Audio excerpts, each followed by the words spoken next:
All right, what is up, everyone? The RePHIL studio is back, and we are refilling back to 99. This new set is about to begin, and today I have the great honor and pleasure to welcome Caster as our special guest for this episode. Just give a brief intro. Caster obtained multiple T1 titles, notably in Neo Fantasy Online 2, the Dragon Bride event, as well as a sort of trilogy of podiums in the Noble Rose trilogy events. Caster, again, thank you so much for taking the time to join us at the RePHIL studio. Hello. Yeah, so I'm Caster. A lot of people, I'm probably one of the biggest Roselia whales in recent times. What most people know me for. It's like, if there's Roselia, I tier it, pretty much. Yep. We'll talk quite a bit about your other achievements and titles. There's actually quite a lot. I even noticed that on your Twitter banner is technically a bit outdated. You have a little bit more titles than just that. Yeah. Well, Caster, again, thank you for taking the time to join us today. And usually we kind of briefly talk a little bit more about how you got into Bandori and such. So let me ask you that. How did you first get into to the series and into the game? Alright, so like some other people, I actually started at like Love Live School Idol Festival. Mm-hmm. So I played that for probably about like 3 years or so, or no, 4 years. And I was kind of part of Umido's community until he started putting out Banging videos, and I was like, huh. I mean, I've only listened to idol music pretty much since at that time. I was as far as like Japanese music, so I was like, this, and I was like, huh, some of this music is a lot more enticing than what I'm used to. It's like, I should check this out. So it's like, in Love Live, I used to do probably so tier 1 event rewards in that was like somewhere between like a Bandori T100 and T1000. I probably did that for over 100 events in a row. Oh, wow. In Love Live. And so when Bandori started, I was like, I watched Umida's intro videos on the different bands, and I was like, huh, Roselia is like really my style. So I was like, I kind of want to go for T100 on the first Roselia event. So main account, re-rolled, ended up getting like the full team for A Song Unfinished, and that pretty much started out my first Roselia T100, and from there, I was like, huh, this game is pretty fun, and it's a lot more of a rhythm game than, like, the stuff in School Idol Festival, before it was more simple, they didn't have the slide notes, so it was like, a much more difficult as a rhythm game, so it was like, it felt more interesting, in a way, I guess. So it's like, well, I like the music. I like the game more as a game. So I was like, maybe I should just play this regularly. And from there, just kind of fell into a hole and started as like all T100 every single event with a Roselia character. So wow. Starting from then on, every event that was a Roselia banner or a Roselia character, I have a T100 or higher for. Going up into this day. And that's starting from A Song Unfinished. That's like the very first event. So you basically got into the game day 1, right? Yeah, I started day 1, tiered the second event. The first event was Sakura Blooming, and then pretty much tiered every Roselia event after that. That's crazy. Or a mixed event with a Roselia banner. That's honestly so crazy to think, like, wow, you basically were like, in a sense, you're like the OG, the original big Roselia tier, and obviously you've grown quite a bit since your beginnings.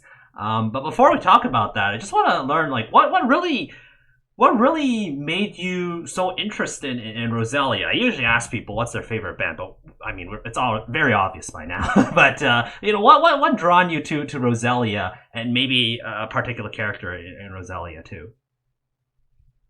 Um, so when I watched like band intro videos from Umida, it's just like I mostly listen to like hard rock and hard metal. So hearing like Rosalia style music being so different than other type of anime music I was used to, I was like, I just looked at the characters and ended up visually really liking Yukina. And then the more I got into, then it's like after I read their first story, Yukina, even though Yukina and Saya were a bit put off a lot of people, I was like, I don't know, I kind of found uh how do I put it, harsh characters more interesting. Mm-hmm. There's usually a reason they're like that rather than the happy-go-lucky. Mm-hmm. So I just kind of instantly was like, these characters seem interesting to me. It's a very interesting like sort of contrast where you said that you kind of grew up with like liking a lot of like idol kind of like games and shows, but also like that hard rock style. So Roselia was like a very like interesting blend mix of the two genres. So that's it's really interesting to see that you got into it and immediately was like, okay, in order to show my devotion for them, you thought of tiering. So it's Yeah, definitely it's like quite interesting. I think I got into idol music because that's just what was there for the game I Mm-hmm. was playing at the time. Mm-hmm. So it's like I don't dislike it, but it's not like my preferred genre. But I listened to a lot of it because that was what was in the game. So this having just suddenly a stark contrast to that, and I was Mm-hmm. like, a very big jump. Mm, yeah, for sure, for sure. It's really interesting, Caster, that you mentioned that even before you got into Bandori, you already had a bit of experience like tiering and playing and back in Sif as well. What like I would usually ask as well, like how do people get into tiering? But it seems like your background in tiering went even beyond starting Bang Dream. So what kind of motivated you to actually like do tiering as part of a like a hobby that you enjoy? If I'm being honest, I'm not really sure specifically. Like I downloaded the game one day off of a whim after like seeing the anime and then looked up if there's a game related to it Mm-hmm. for Love Live. Happened to find one and tried it. And then I was like, oh, you get more rewards if you get this tier. So it's like maybe I should just try and go for that tier consistently. Mm. And then it's like just kind of started. And then at some point I was like, I noticed I had a really big streak going, so it almost felt like an obligation in a way. uh, yeah, So then I just yeah. kind of kept that streak going for 3 years, and eventually I burned that. Like I played Sif for like a year into playing Bandori as well. Mm. But after that point, I missed my first like tier 1 event reward. I was like, well, I broke my streak, and I've basically not opened the game since. So I know I that feel. I know that feel. It's, got burned out so hard.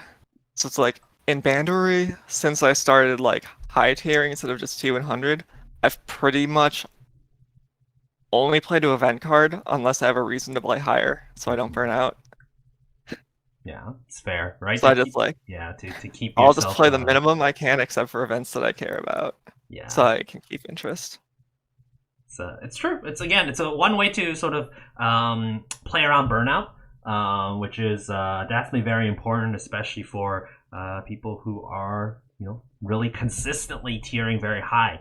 For you and as an example, you definitely are one of those who tier pretty high consistently. So it's good to have these sort of anti burnout measures and some lessons learned from your previous game. Yeah. So you started, Caster, obviously tiering pretty much every single Roselia event, but you weren't really in the tiering community at the start, right? I think you joined in relatively late, and for the most part, you were mostly like a pubber, right? I joined PubCord pretty early on, but I basically only stayed in the like multi-live lounge and multi-live codes for tiering more efficiently. Mm-hmm. So I just did T100s and PubCord pretty much. Mm-hmm, mm-hmm. So what was the first event where you like actually um joined a tiering server and sort of your introduction to the tiering community? What was that event? So funnily enough, like when Riz was making his Neo Aspect server, Mm-hmm. he looked through, he was like inviting people who he thought would help. Somehow he found me as someone who tiered a lot of Roselia events and asked if I was gonna tier or like T100 Neo Aspect. And I had never been in a server before, but Mm-hmm. since I got an invite, I was like, sure, I'll join. Oh. So joined, had my first tiering server in Neo Aspect. Then I just kind of went out and didn't do anything afterwards. So I had that one tiering server experience, which did enjoy, wasn't really sure what I was doing, and then it was over. Mm-hmm. Mm-hmm. And then Oh, I just kind of went back to doing T100s again in Popcord. okay. So that was a bit of a unique experience for you, to join a tiering server and then kind of go back to pubbing again. But one thing I remember talking with people quite often is that the Neo Aspect event was pretty crazy, especially for even for the top 100s.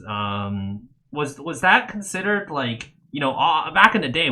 I would imagine that was probably one of the most difficult titles to get, or am I wrong in that case?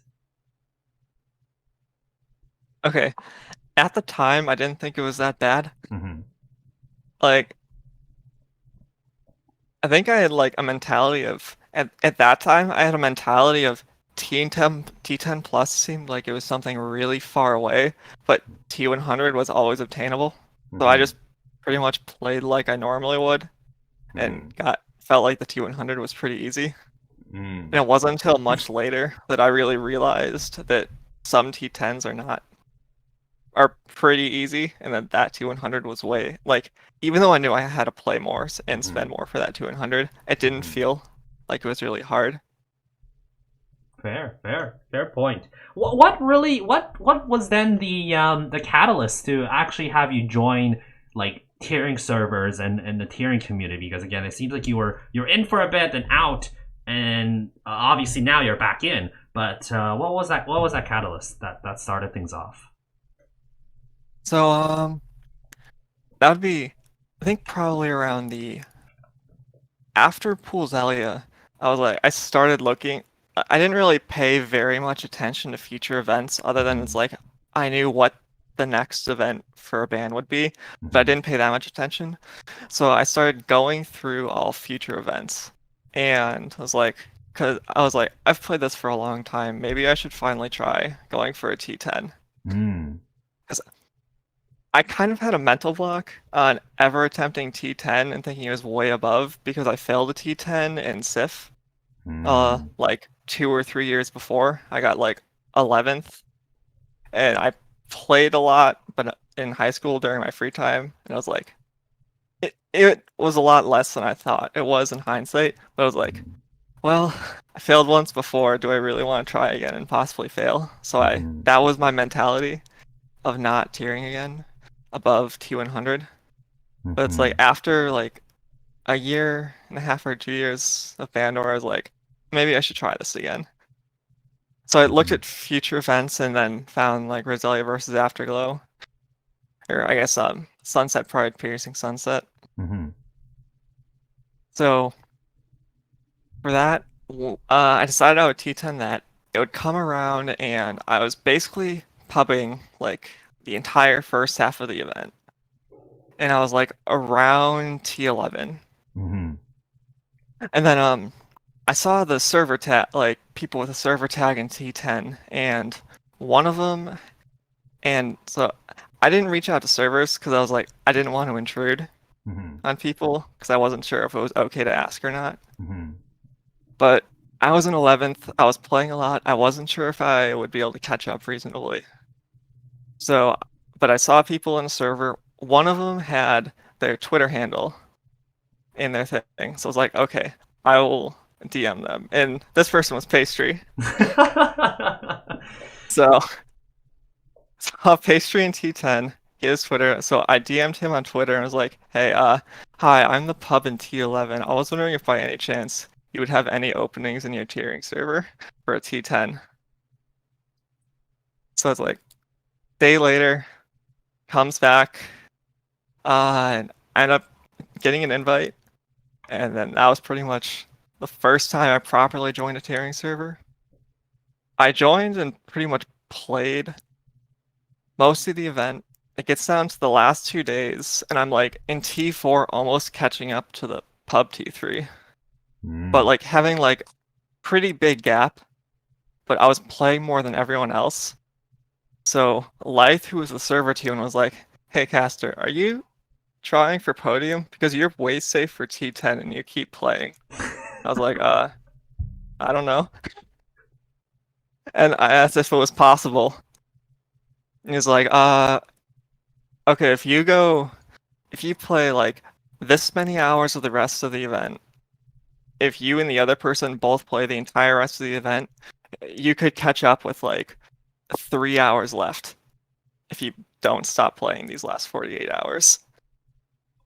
So I was like, well, I have no clue if I can do that, but I literally said this thing. This is probably the only time I'll ever have a chance of going for a podium.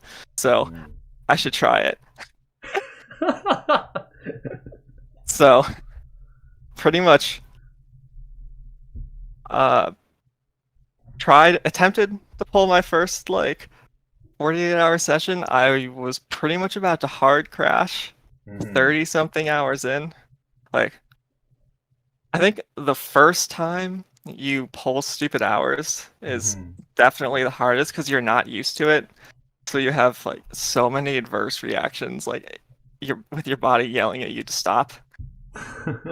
So it was like pushing through that was pretty difficult, but at some point the person above me like stopped playing with like 8 to 10 hours left, and I was like, hold on, I might be able to actually catch up. Even when I was gonna crash, because I was pretty much dying on easy at this point Oh no. in a versus live, so that wasn't the greatest. Ooh, that's not But good. caught up, found out they ran out of funds apparently, Mhm. and ended up doing a sprint, getting ahead, and ended up running a pub almost T11 to a T10 to a podium. Wow. What a great first hearing experience. That's honestly like like a miraculous, almost miraculous way of getting your very first high title. Like from almost struggling to get like the 10th, and getting 11th, and then suddenly jumping all the way up to getting third in just a few hours. That's honestly an amazing accomplishment. That's like, I was just gonna ask, like, how was that experience getting that first like high title, but there you go. That wasn't that wasn't easy at all. Did you like what was your like feelings after getting that T3?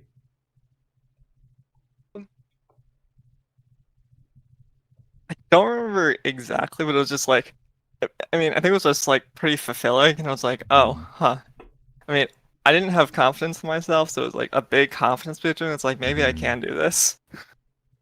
For sure, for And it's sure. like, well, maybe I should try doing this in the future. And then jokingly, a month and a half later, I put out June was like, what if I T10 every Roselia event in 2020?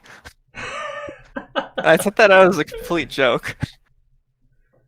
But some The people reached out to me about NR1 and ended up joining a server for that is T10. And I was like, maybe I should actually try this. well, we'll talk a little bit more later in a bit when it comes to your experiences and how that went in the NFL or sorry the NR trilogy for sure. Before we go there though, Cassie, I do want to also ask just in your opinion, right? Because for some people, for some people, joining the tiering community could be quite difficult. It could be quite challenging for some individuals. But you went ahead and made the move to contact Pastry, were able to join from there and just be able to go from there. So. For those who are maybe new to tiering or maybe not sure where to start, what would you suggest to them? Because again, it may be quite challenging to find that first opening at first. But what would you suggest in terms of to newer players who want to try tiering and maybe follow your footsteps? But I know that's going to be a tall order. Well, I mean, the first step is anything is actually making sure it's putting in the effort and going out there to see what resources you have available to you. Mm-hmm. It's the resource I found was PubCord, personally. So it's I just put I knew I had this, so I took advantage of the resources I had and just played. It's it's everyone has a different limit for how much they can play, but it's really all you can do is play as much as you can and do what you want. It's joining a server is pretty you can find tiering servers pretty easily now. Just from here, for example, going to the tiering portal. Yeah. But it's just for T100, a lot of people, especially on Twitter, make it sound like T100s are unreachable. They're a lot more doable than it sounds like. It's if you just put in 2 to 3 hours a day, it's a lot of the time not even that. During an event, you'll definitely be able to get it. So it's more just making the time and for it. Yeah. That's the biggest thing. At Yeah. least for T100. If you're going T10, that's a different story. Because you need to prep for that. But if it's just starting, join a tiering server or PubCord, read the rules, and just play with the time you have. It's about as simple as that. Yeah, for sure. Again, it's not it's definitely not easy, especially for let's say someone's first experience. But definitely, again, there's a lot of resources out there to help you in terms of kind of understanding how tiering works and getting into the community and trying to learn how it starts. PubCord, again, a very great place to start. It's the official Bang Dream Discord server. It has it's crazy to think that there's over 30,000 people in there. It's honestly crazy, but it's a great place to start to kind of check out the community and see how it goes, and then from there, it's actually quite easy to just get out there and be proactive and ask, oh, is there a tiering server for this event, or is there a tiering server for this event? A lot of people find it,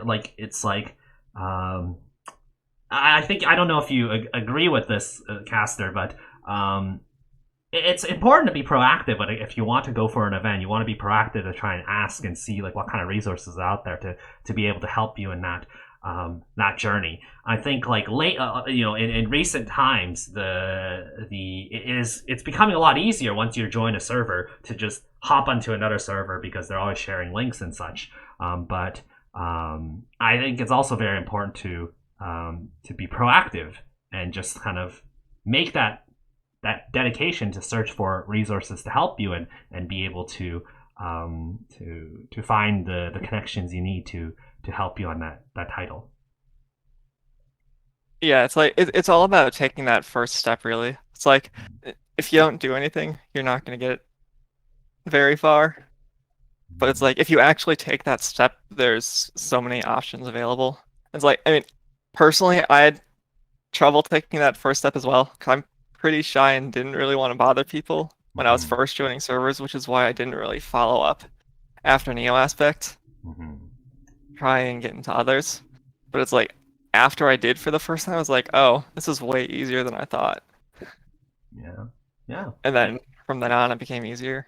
For sure. It becomes a lot easier after you take that first step. And again, you took that first step by contacting Pastry from on Twitter. So well, again, um, for our newer tiers out there, definitely some good advice for those who want to join the tiering community but may have difficulties on figuring out where to start.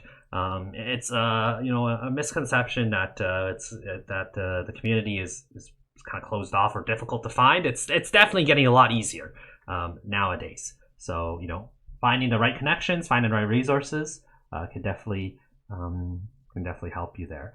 And speaking of misconceptions, Casta, I know you had like something that you want to just sort of vent out a bit because there might be another misconception that people who get like consistent top tens or top threes or and even top ones in the game are also like super gorilla in the game in terms of like getting full combos or APs in like every single song. I'm sure that you want to just clarify to everyone that that isn't the case. Yeah, so for one thing, in all 7 of my podiums and 4 or 5 T10s, I have never played at Choose an Expert ever for an event. I always play on hard, and probably more than half of the time I'm playing on normal, and end up perfectly fine. You do not need to be a gorilla at the game. Like, I can only pass a small handful of 27s, and I can still get titles. Like, your actual skill isn't the important thing when you're tiering for a title. No, It's like it's I think Kevs, who is going on to possibly beat Clipsy in most T10 titles specifically, mhm. plays on normal every event, for Yeah, example. yeah. It's it's interesting because like again, a lot of people think that in order to be good at tiering and be able to get those event titles, you want to be good at the game, but you don't necessarily like. Yes, it's good. You should be decently good in the game to the point where you don't die in the game and lose a lot of Yeah. points there. Just you just have to be good enough in there. But when it comes to actual like you know trying to get as much points as possible, it really boils back down to efficiency, boils back down to how long you could play for, and try and find your limits there, and just be willing to make that commitment. I'm sure you have also a handful of examples of how efficiency is just so important in tiering, possibly even more than tapping the notes in Unite from A to Z, but tapping notes outside of the Unite from A to Z beat map. So yeah, so again, efficiency is pretty important. I think you also mentioned in a tweet you kind of explaining how efficiency is so important in order, especially in like in competitive events where you're competing against another server and trying to figure out like try and beat the other server in terms of getting the title and just being as efficient as possible. Yeah, I think I used NFO2 as an example. Mm-hmm. So it's like our server was averaging like 26 games or so, and the competing server was averaging like 22, I think. So that ended up being like in 24 hours of play, with us getting 26 games and then getting 22, we would end up with like over a 4-hour lead every Mm-hmm. 24 hours. So just us streaming faster would give us 4 more hours of sleep before they got any chance to rest. Mm-hmm. So it's like people, there's been a few cases of people getting upset when people kick people out of room for efficiency. But in competitive events, it is something that really is that important, and you have Hmm. to take it seriously. It's like if someone asks you to leave because you're being slow, it's nothing personal. It's just that's the difference between that can be the difference between someone getting T1 and someone not getting T1. Hmm. Yeah. It's like in some events, people are like all event long are like less than 2 hours apart. So just one person being slightly faster can completely change the entire flow of the event. Hmm. So it's like it's just that important. It's like don't take it personally if you're asked that. It's just something that needs to be done. Hmm. Hmm. Yeah. The reality is that many events coming in the future are going to be more competitive. You know, and I know it's going to be a little bit of a scare for maybe some of our newer viewers or sort of newer people in the community try and join when it might be a competitive event and they may not know or may have to learn the ropes very quickly. But again, we do what we can to try and support our newer players as much as possible throughout the event. And you may not necessarily be playing in game one with those with a large at stake to try and get T1. But again, there's other rooms as well that you could play and ask people to play with, and it's a good way to get a hang of things. So especially if your first event in a tiering community or a tiering server is a competitive event, yeah, there's definitely a little bit more of a demand if you're trying to learn the ropes. But again, we do what we can to try and make sure that people transition as smoothly as possible. So that's something to keep in mind.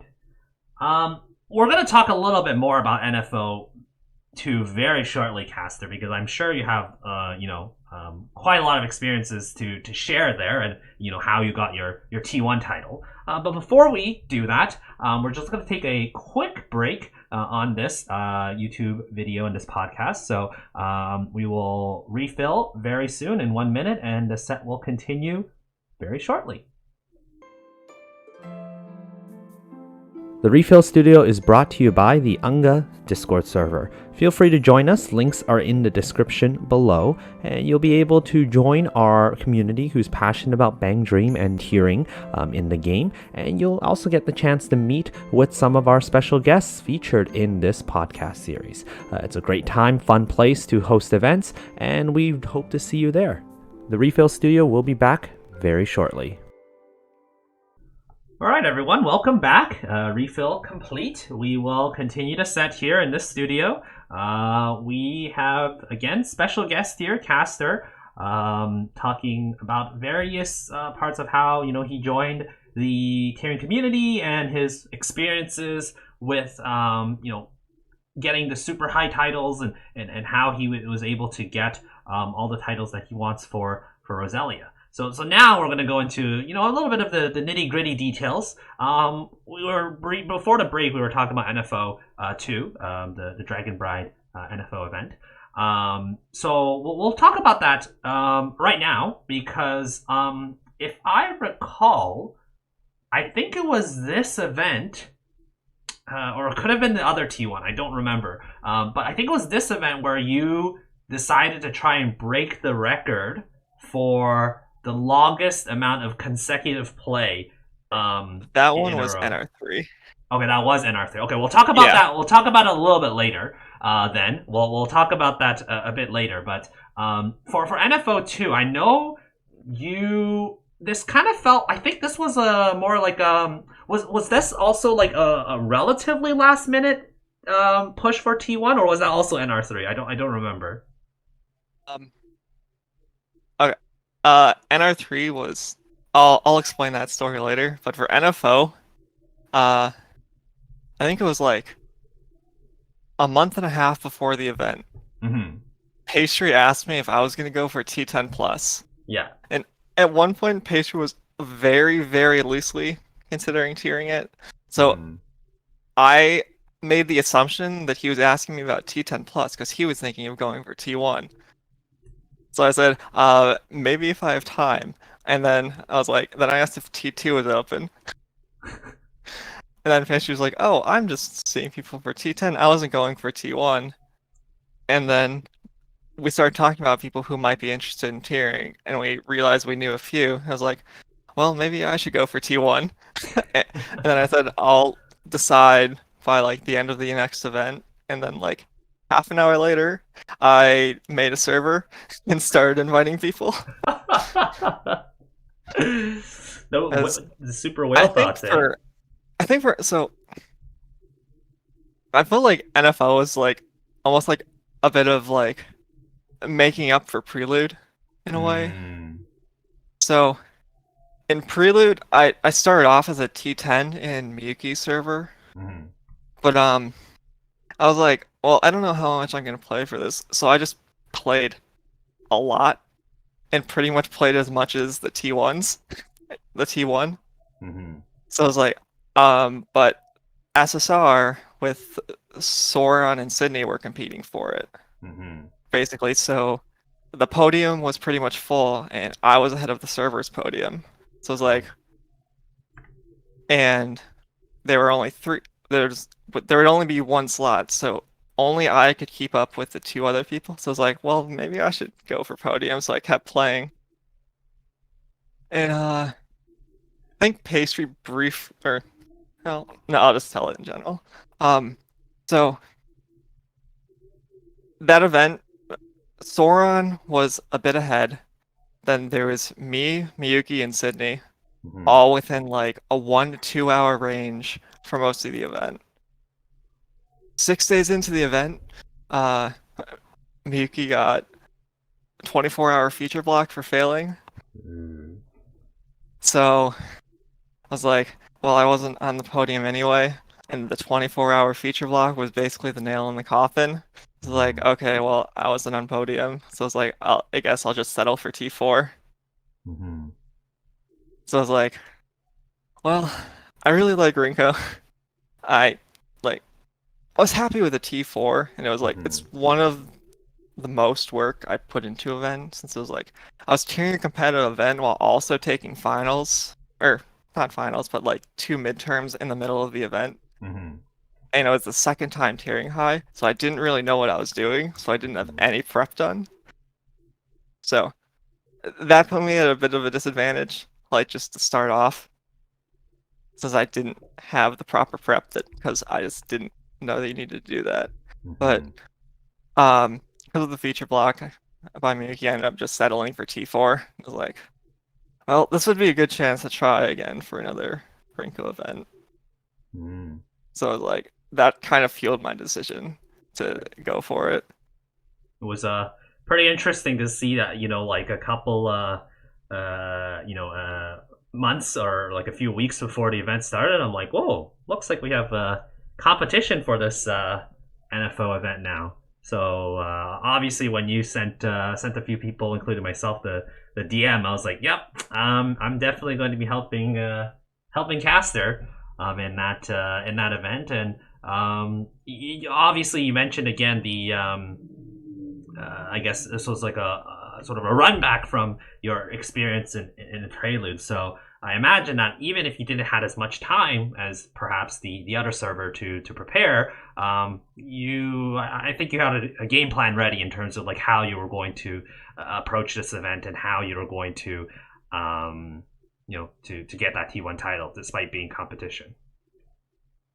Yeah, it's like I knew T10 were the most important thing, and I knew I had interests. So I was like, even if I don't get many people for support, I should be fine on the T10s. So Mm-hmm. then I just went through and invited everyone who I knew might help me, and ended up getting a lot more than I expected, and gathered up like 90-person server in Mm-hmm. 6 weeks, Mm-hmm. and ended up going very well, obviously.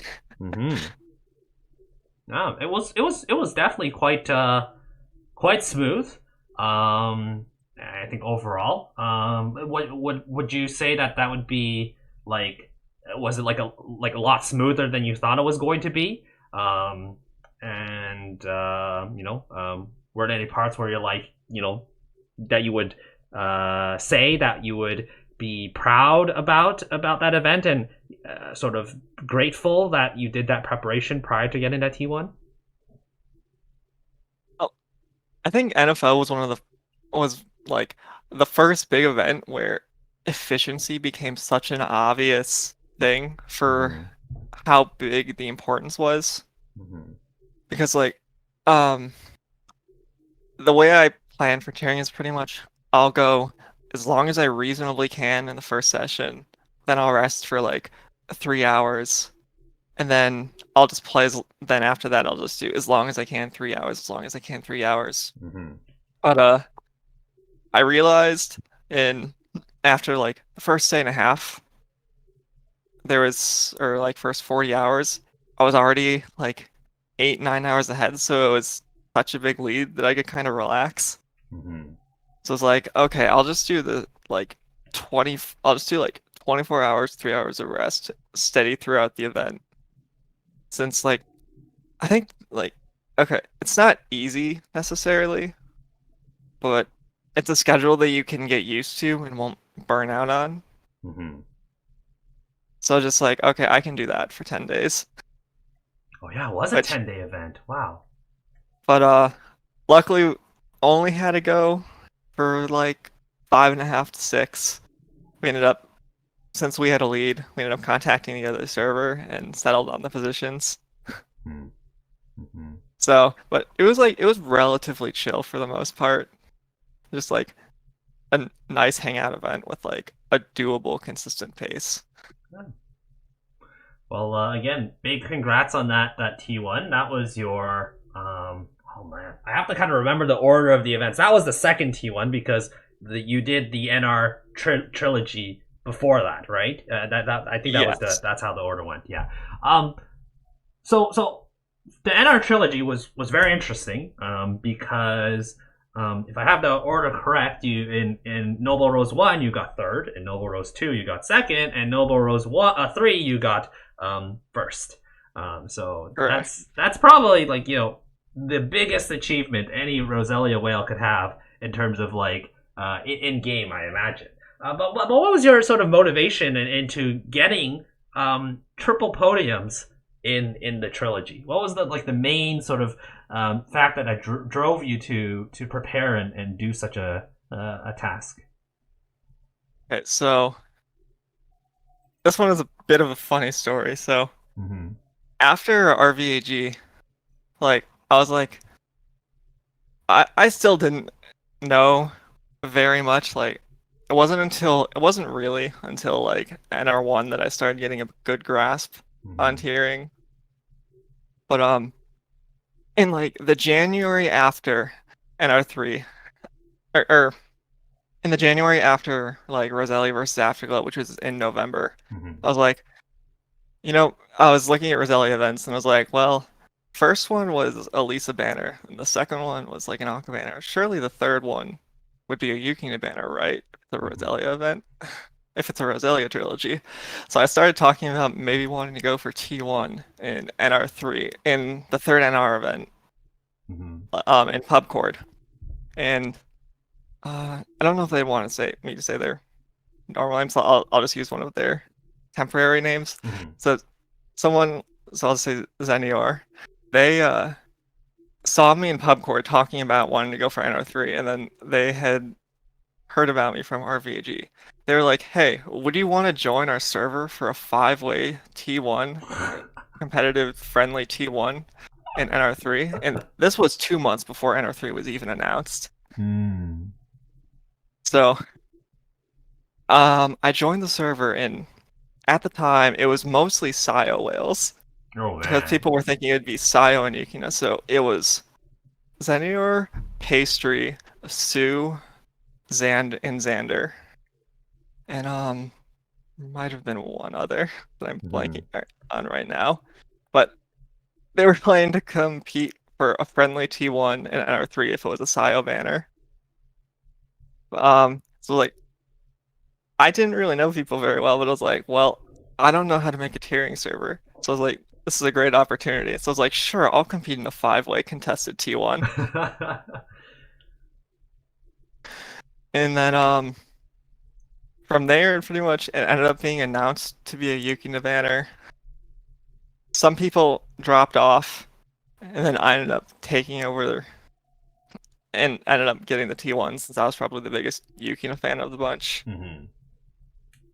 And then from there, I was like, okay, so if I'm going for Anno 3, I should tier the other events as well. So, um, when I mentioned when I had jokingly tweeted about tiering all of the 2020 Roselia events, someone had already reached out to me about NR1.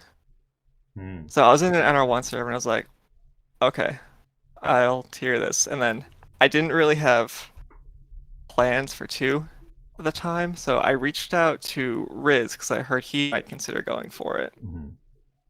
Didn't work out very well, so I was left in limbo. Mm. So NR1 comes around. Certain things happened, and the T3 ended up falling off, and I was in the best position to potentially get T3 at the time because because FHP basically began as a server made for tiering NR1. Mm-hmm. Because so it was like Fluffy, Crow, and some others, and and a few others tiering that. So they Mm-hmm. were basically a small group of almost pubs, but not quite, tiering for as well as the tiering server, pretty Mm-hmm. much. So the server T3 fell behind, so I ended up going in and happening to get the position. So then I ended up getting third. Like, okay, well, if I'm going for if I have T3 in NR1, I should get T2 in NR2, right? And if I'm going for T1 in NR3. So the people I reached out to basically never got back to me on NR2. Mm. And I heard Fluffy was planning to tier all the Roselia events from his tweet after NR1. So I was like, hey, if you're gonna tier NR2, can I join FHP and tier with you? And I was like, so that happened, and then I ended up, some of my friends, I was like, hey, would you help me with NR2? So we got a bunch of people to join FHP, and then NR2 goes around, and FHP sweeps podium all of T10 pretty much in one of Wow. the few T10 sweeps. And where we just like, okay, if we build a wall at the start of this event, then maybe we can dissuade competition. So we just had 10 people doing like a full T10 rush to get high and discourage competition. So it was like Wow. no pubs could possibly catch up since it was 10 people with server rates. So got pretty high and then just was able to stop Mm-hmm. Mm-hmm. and took over T10 and got that T2. That's a classic example of seeing your rivals, seeing your competition, and then be like, it'd be much better if I was on the same side as them instead of fighting against them. Yeah. And it worked out quite well. So that's all. That's very interesting that you were able to get that exact order, like kind of go in reverse order, like 3, 2, 1, which was pretty crazy. And honestly, as Yeah, well like with the reverse sweep for podium. yeah, yeah, the reverse sweep. It was pretty crazy that like this is like another instance where just the fact that you as a person just was so like you had so much stamina and you were able to just continue playing to the point where like if someone ends up falling off, you kind of opportunistically really like, well, I have the best chance of trying to rep the server and try and get that title. So it's quite interesting to see that kind of perspective from you. Yeah. And yeah, like it might have been the Sif experience from many years ago, but where does the stamina come from in terms of like being able to play so long for so often? Wait, if I'm being honest, I have absolutely no idea. Like, uh, RVAG and Prelude were both. I was basically miserable all event long because of feeling bad pushing myself so hard Mhm. and like feeling sick and wanting to quit. But it's like, I guess after a certain point of like getting through those mental hurdles, it's like I feel like the physical aspect is obviously huge, but I think the mental hurdles are way harder to get past than the physical hurdles. Hmm. So, but like once you force yourself through those like mental hurdles on forcing yourself to keep playing once, it gradually becomes easier to keep Hmm. doing that. So it's like as I did my first three events, it's like I like Prelude, I was a bit better than RVAG. NR1, I was able to do more than Prelude, and I just like kept building and building like that. Building up to the point where, again, we're going back to this topic in NR3, you were able to pull that crazy consecutive session. What was it? 63 63 hours. hours. Yeah, 63 hours. So almost, um, almost 3 consecutive days of just playing nonstop. What First of all, before you talk about that experience as a whole, but what kind of motivated you to beat that old record? I think the old record was 62. What? Correct. Yeah. It was from Bin and Luminous Once More, or like Bandori 2 for Poppin'Party. and, That's 62 hours. what convinced you to be like, I want to beat Ben's record? So in general, for NO3, I was like, okay, this is the event I've been building up to. I got like 5 other podiums, and it's like practice for this. So I wanted to do something with the event, and I was like, I was contemplating. I was originally planning to go for a JP record, Mm-hmm. but different event lengths and stuff made that possibility impossible. Mm-hmm. So I was just like, well, what can I possibly do to like do something impressive on this event? It's like maybe I'll just play as long as I can and see if I can beat that. So I had no idea if it would work realistically. I was like, I think I decided on it like midway through Mm-hmm. my first session. So when I start playing, it's like I think my first sessions vary greatly. So like in events, so like sometimes I'll have to drink like my first bit of caffeine after like 24 hours. NR3, I couldn't tell you why, but like it wasn't until 40 hours in that I felt like, okay, I really need caffeine now.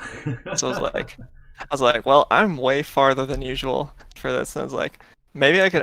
Then I started reaching. I was like, I started DMing people to figure out what Ben's record was exactly, and ended up finding out I was 62. I was like, okay, you know what? 40 hours in, having my first bit of caffeine. Well, let's try this. Wow. Uh, so 40 hours, pretty easy. It's like the next 8 were like a bit rough from 48, like from 40 to 48. Mm-hmm. But then, like after that, I just started chugging caffeine and started getting like I was basically from 50 hours to 60 hours.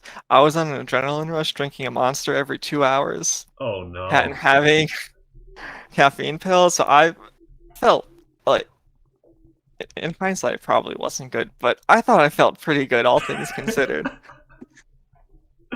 up until that like from that like 50 to 60 hour mark. Like the 60 hour mark comes by, and I was like, okay, I should probably stop like once I hit 63, since that'll beat it. So I cut off caffeine completely. Mm. And I was like, okay, well, I should stop taking this so I'm gonna sleep after I beat the record. Like an hour later, all of a sudden I felt like I was hit by a truck Oh no. of all of the caffeine draining out of my system. And then I started walking around my room, and then at one point I was just walking around tapping my phone, and I kind of forgot what was going on. Like I knew I had to keep playing for 2 hours, but I wasn't sure what I was playing, and I wasn't sure why I needed to keep playing. I just knew I had to keep playing. Oh So I no. was just pacing my room lost in like while being completely shaky, losing my mind. It's like I was like, what am I looking at on my screen?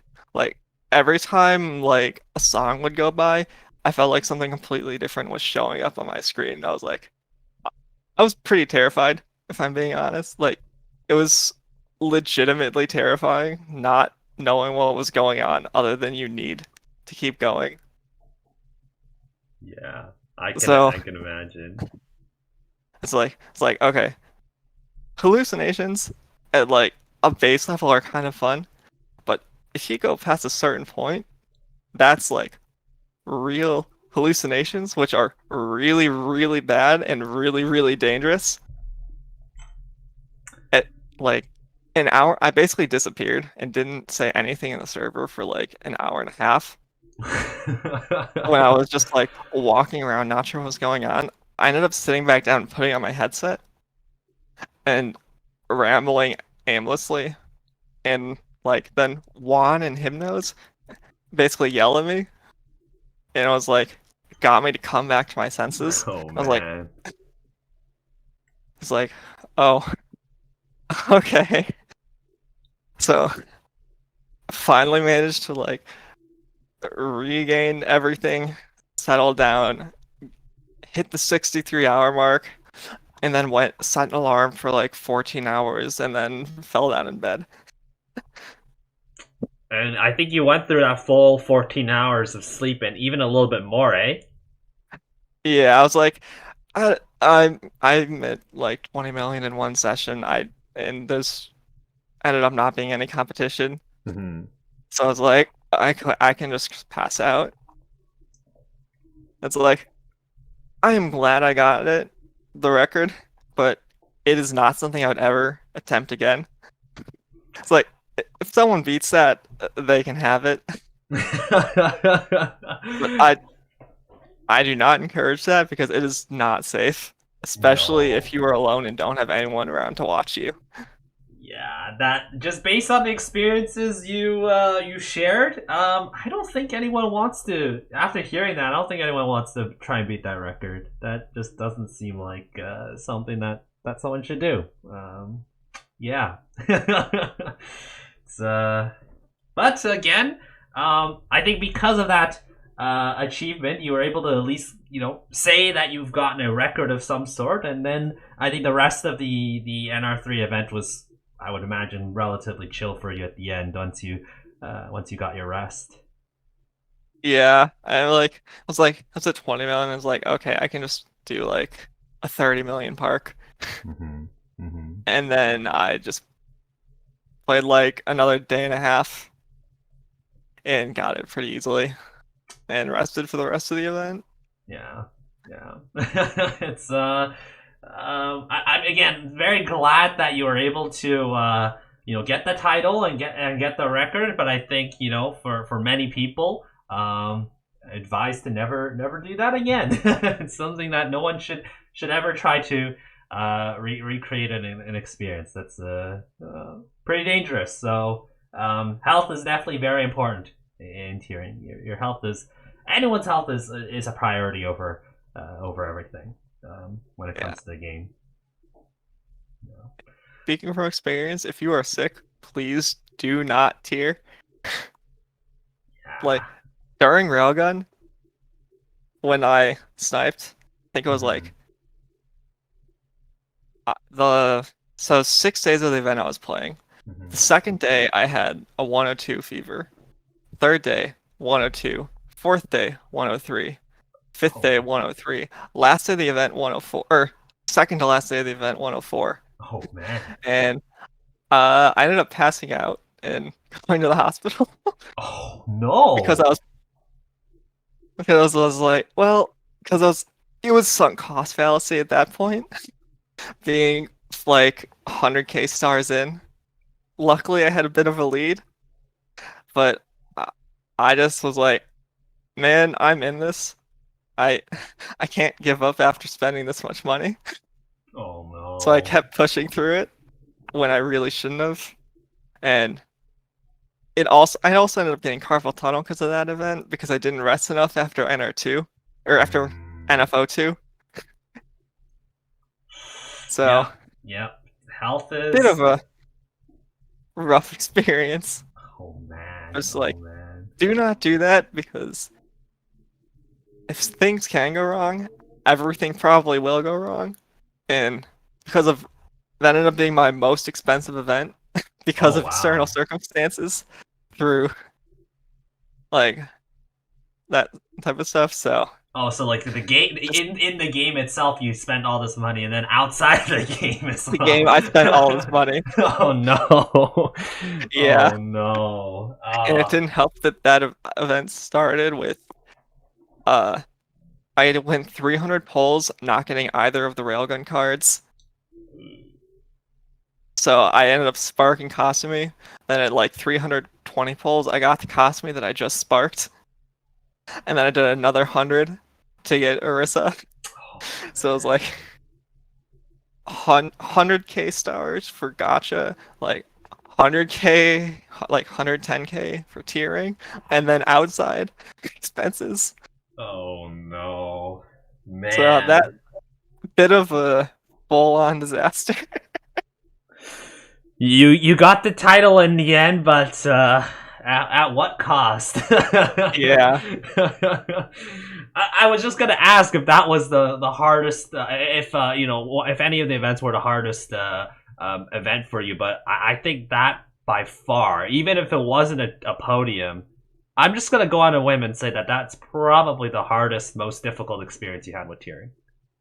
Yeah, yeah, that was probably the roughest experience I had. Like, other than that, would probably be either Prelude in general, just because I was my second time tiering, and it was Mm-hmm. like a proper competitive event against Sydney, who was also very strong. Sauron basically had a lead, and then Mm-hmm. it was me, Sydney, and Miyuki below. Mm-hmm. So I was like, my first time properly competing, I just wasn't properly prepared, and Mm-hmm. that was very rough. And then other than that, NR1 burning on Roku Chonen. Oh Like, yeah. I'm not, I can play a long time, but after 24 hours, like I play like hard for like 24 or 30 hours, and then I play normal. Having to be on low sleep and playing hard and playing well was like one of the hard, like 24 hours of being forced to play well while sleep deprived was Mm-hmm. very rough, to the point where I would like think I like basically, to keep myself awake, I would dig my elbows into my sides to the Oh. point of bruising them, to because that kept me focused. Mm-hmm. So it's like Wow. different events had different parts that were hard, pretty much. But Yep. it was a full experience. Because of being sick, Railgun was definitely the hardest, and definitely the one that I should have just given up on as soon as I got sick. Mm-hmm. Mm-hmm. Yeah. It's again, it's rough. Tiering is definitely not easy. Spending long hours just playing the same song over and over again, and trying to be as efficient as possible. It can compromise one's health, and it's important to always stay hydrated, stretch, and know your limits. I know that some of us may have made some poor decisions, but I think it's a learning lesson for the future to make sure that you do what you can to prioritize yourself and make sure that you don't go out of it with any regrets and such. So. Um, Again, Caster, you are definitely one of the most decorated tiers as a result of your ability to play for so long and play for so many events. I think, according to my episode with Pastry, you're kind of on pace on being the one of the most decorated players in terms of T10 titles. Is that something that you think that you're going to eye on in the future to try and um, beat the people ahead of you? Which, I mean, you've already mentioned a few people already. Like, we've already mentioned Pastry, and we also mentioned Kevs as well. Is that something that you plan to do moving forward to try and climb that leaderboard? Um, so T10 titles, I have like less of. So there's some people like my T10 count is a bit lower because I Mm-hmm. go for more podiums than T10. Mm-hmm. But going for most podiums is something that definitely became a goal at some point. Mm-hmm. I don't know when I decided on it, but at some point I was like, okay, I kind of want to have the most podiums on Okay. the EN server for events. So right now I'm tied with Hinaya and Wisp at 7, Mm-hmm. and I have a couple more plans, so I should end around like 11 or 12 is my guess with what I'm currently considering. And but then I'm hoping to retire Mm-hmm. after I'm done with like the events that I know I want to do. Mm-hmm. But Mm-hmm. maybe I'll come back if the record ever gets beaten. Who knows? Okay. So your priority is the podium, not necessarily T10 plus, Yeah, but podium record. yeah. Okay. Okay. All right. So I mean, obviously that's going to be tough. Best of luck in that. I'm sure that once closer to whenever these events happen, we'll get to know when these events or what plans you'll have. So hopefully that's going to be something. I know that it's pretty funny that you were invited by Pastry to join the tiering community, and now you're kind of in a sense trying to beat him in a sense in titles. It's what a turn of events where the new people come in and start to steal the spotlight and really show how good they are. So again, even for our newer tiers out there, something you could definitely do if you think you have the drive, the motivation to do it. It's definitely something that you could do.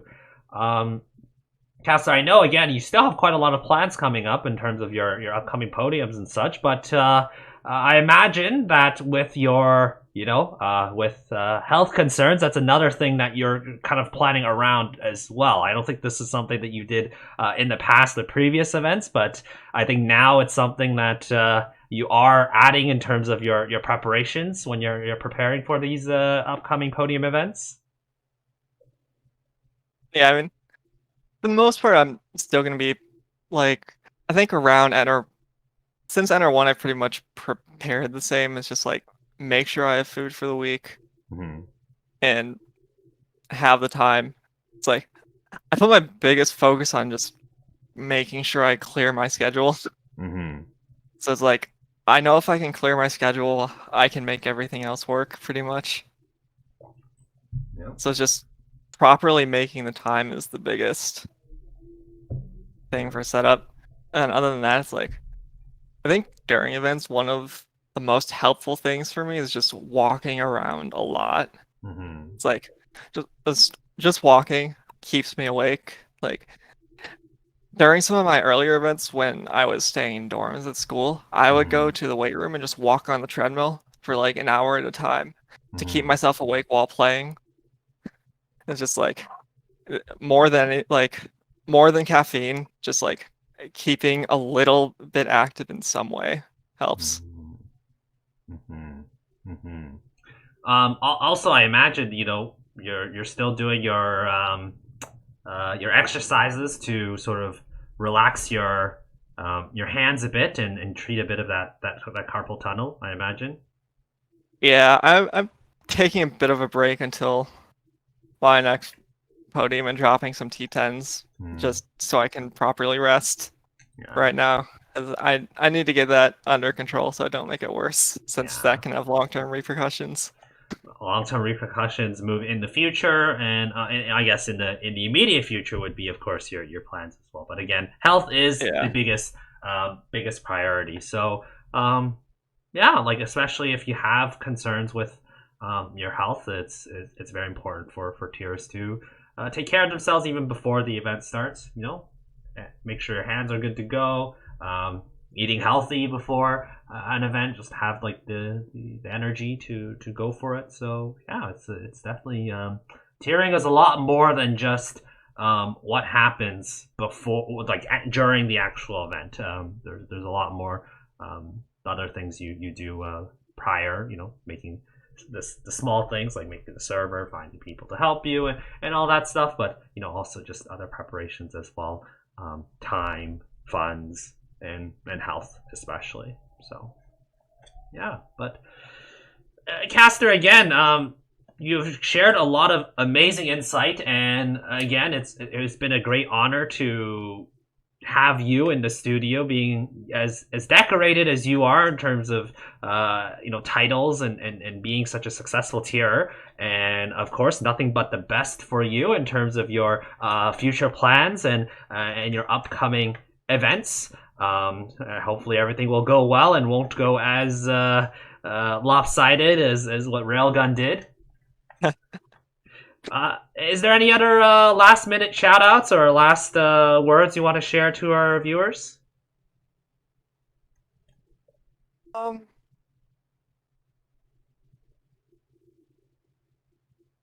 think I'm good. I mean, it's like, just in general, like, tiering is all about taking initiative. So it's just like, take that first step and you'll be in a good position to do more.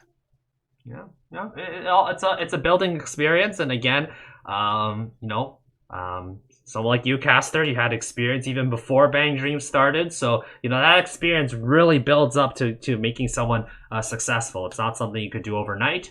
I imagine you getting those multiple T1s in NFO2 and R3 is not just what you did those past in that week. It's a lot of even years of experience prior to kind of build up to that moment. So it's something that will take time, but as long as you take the initiative and you are willing to make that commitment, tiering is something that people can do. So but yeah, again, Caster, thank you so much for being a special guest in this podcast, and all of our special guests are featured in this Discord server. So if you wish to speak with them or get to know a bit more about them, you can join the Anga Academy. The Discord link is in the description, as well as Caster's Twitter handle is on the video as well. So you can give him a follow and see what's up with some of his future plans as well. With that out of the way, though, thank you all so much for listening to this episode of the RePHIL Studio. The set has been complete, and we hope to see you all in the next RePHIL. And get your cans ready, and we'll see you all in the next episode. Take care, everyone. Thanks to everyone for listening and watching, and we will see you next time. Bye-bye.